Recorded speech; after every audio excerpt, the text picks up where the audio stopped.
have to do some preparatory things like V-groove them out and grind away some of the caulk and cementitious materials that have been used over the years to fill it. The other thing you'll notice is all the surface deterioration, rock pops, chips, and stuff like that that we have on this slab.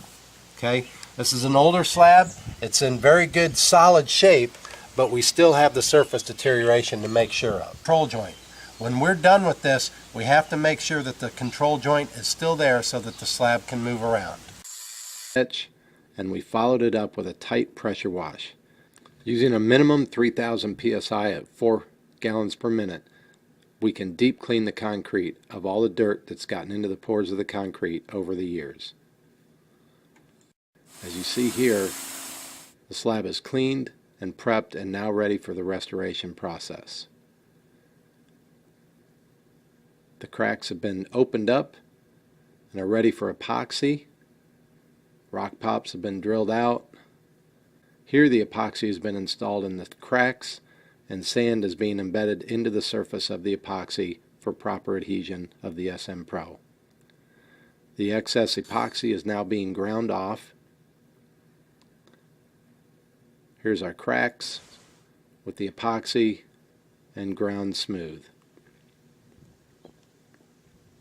Now what I'm doing is cutting about an 1/8 inch groove into the epoxy.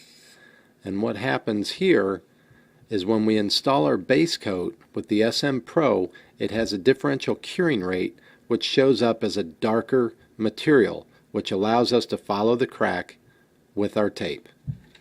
I'm rubbing all the high spots off of the concrete, any trowel marks, any drips, etc., and blow off the slab, and here it is ready for the pattern work.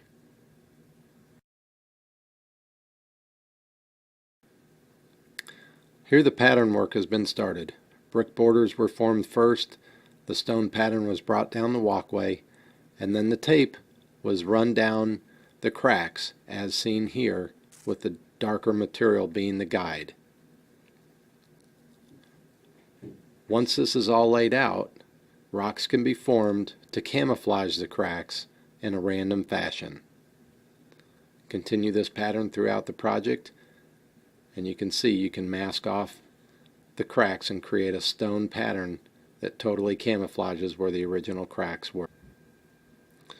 Here's where the bricks have been applied using brickform sun-baked clay mixed in with the SM Pro, troweled and textured. Now I apply the brickform SM Pro with the ash white, and you can see I'm going right up to the tape lines. I do this to eliminate cold joints and overlap marks in the slab. This makes your overall appearance look more realistic and more professional. I spread the material thin, about a 1/16 to an 1/8 of an inch thick, and as the material starts to thicken, I'm able to create light texture with the trowel to give it a more rock-like appearance. I always keep a wet edge as well to make sure that I don't have any overlap marks.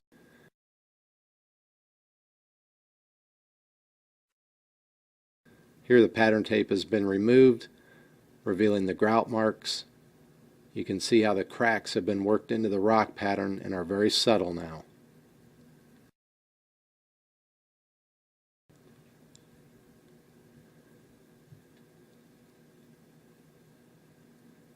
Here's our completed project with the stain.